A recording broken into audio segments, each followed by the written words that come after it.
Hello everyone, Assalamu alaikum. How are you all? I hope you are well.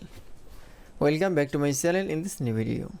Today's video, how to insert symbol in publisher document using keyboard. So let's started. At first open a publisher document. In this video I will show insert symbol using keyboard. Now firstly going to the insert menu option, then click for a symbol option. Now click for a more symbol. Now you can see is the more symbol.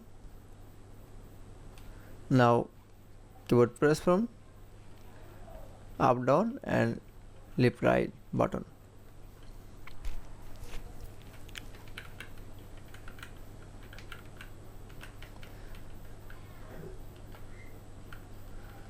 Now select from a LA symbol.